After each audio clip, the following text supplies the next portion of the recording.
And the interesting thing, in fact, in the whole story, number one, she was beaten up, and it was very bad what they did to her. They dragged her by the hair, they kicked her face, and she had a seizure in this situation. The employee of McDonald's was filming her on his phone.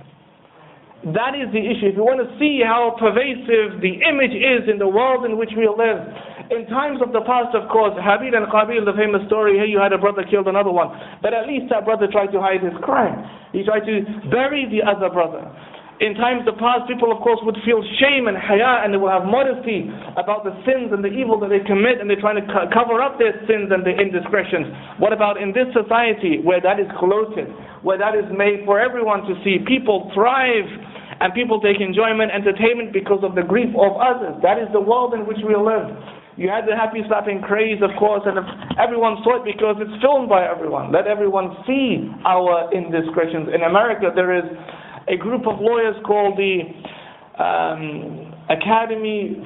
American Academy for Matrimonial Lawyers. They say, based on their findings, a report was released, that 2/3 of all their matrimonial proceedings in court, 2/3 of all their matrimonial proceedings in court list Facebook as primary source of evidence. List Facebook as the primary source of evidence, as the first piece of evidence in divorce proceedings. Why? Because there's no sense of shame.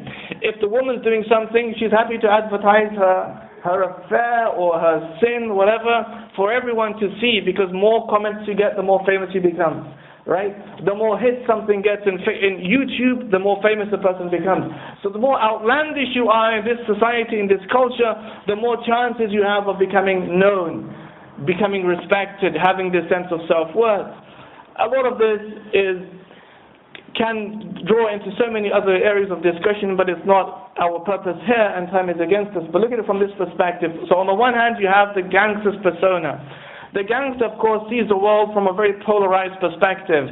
In his world, it's only him and his homies and the other gangsters and those homies over there. He doesn't have no sense of nuances. There are no shades, gray areas or color, no rainbow effect in his world. There is only the black and there's only the white. There's only two ways of seeing everything. This is why in Barry Sanders' work, he says in the 1990s, the most popular weapon for gangsters to carry was the Cobra M11. The Cobra M11 has like a barrel of 6 inches in size, barrel. And he says this is a weapon that defies all sense of accuracy. There's no way you could have this weapon and make a hit on someone and be direct in killing him, right? There's no way of doing that because the weapon defies all sense of accuracy. And he said, so even if you were to go to a restaurant or you're going to make a hit on another gangster, for example, not only will you kill that human being, you're going to blow up the door behind him and you're going to kill all of his fellow guests and you're going to blow up the whole table. It fires like 1,000 rounds per minute. This was the most popular weapons for gangsters in the 1990s. In that time in LA, more than 25,000 children took the oath of to do or die, like kill or get killed, right? So try and understand why and how the Prophet said, لا يدري القاتل فيما قتل ولا المقتول فيما قتل. In the age in which we will live, the one who kills will not know why he's killing, and the one who is being killed does not know why he's being killed. This is on one hand from a very kind of national perspective. Look in terms of geopolitical affairs, international affairs. Look at Gaza, what happened in 2008, what happens on a very continuous basis anyway.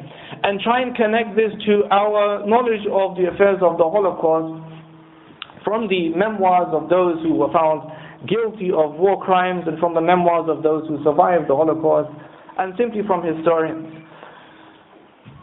In the 1940s, one of the ways in which the Nazis, SS guards were able to do what they did is through the process of dehumanization or depersonalization of what we call in Arabic the akhar, or the other.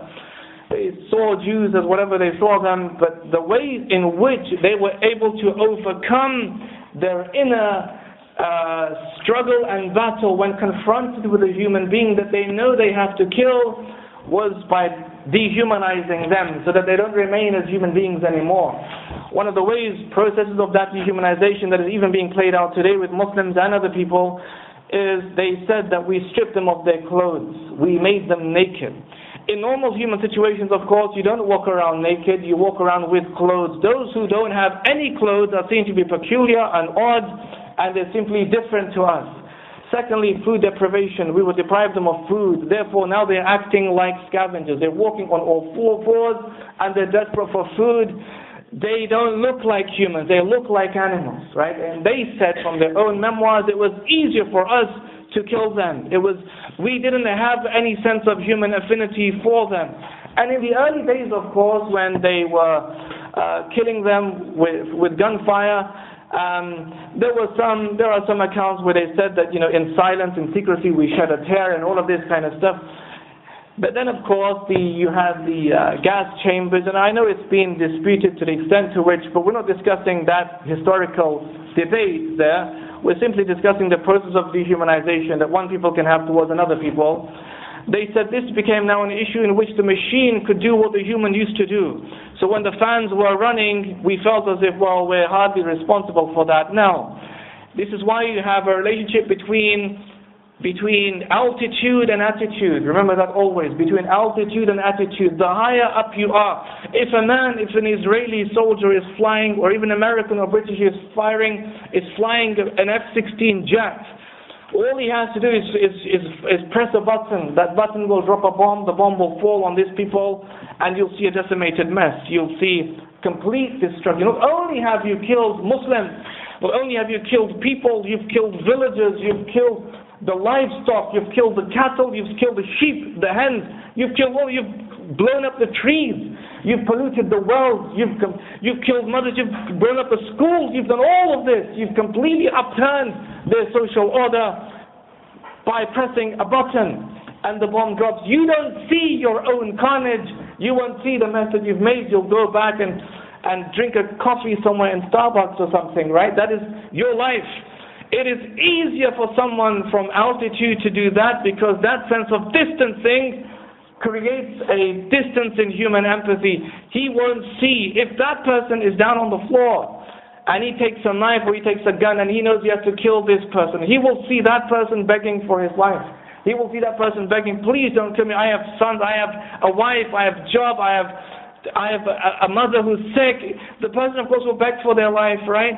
He will see that. If he shoots that person, he will be confronted with the blood. He will see the pain. When the person's dying, he will see the person wriggling and writhing in pain and still saying, please help me, whatever. That is tough on the human being. When the cause is useless, when the cause is purposeless, when there's no sense of any ethics behind this struggle, when there's no sense of any purposefulness or meaningfulness, nothing. There's this indiscriminate killing of innocent people that contains no logic behind it, no sense behind it. He has to confront that struggle. This is why now you have those American soldiers who have left. There's a very good book by Amy Goodman. I can't even remember his name, but she details these examples of American soldiers who have left the army on these as COs, conscientious objectors, because they're so traumatized and troubled by the killing that they have seen, and because of their own crimes that they have done themselves, the killing of innocents. And of course all the Muslims are innocent everywhere. The point is, these people are aggressive invaders, right? So they have no justification for being there in the first place. But they're seeing the effects of their own crimes. They're seeing those women and those children pleading for their lives. They're seeing the upturning of social order, all of this, and now they can't deal with it. In fact, every year in America, the suicide rates are from 250 to 300 every single year. About 250 to 300 American soldiers are killing themselves, right? Because they can't deal with their own issues, with their own struggles. When they return home to their wives having affairs, right? Because that's a society they've created for themselves. They've created a society like that for themselves. When they return home, the wife is sleeping with the soldier's brother. All these things they've created for themselves, and now they're reaping the effects and seeing the difficulties in it.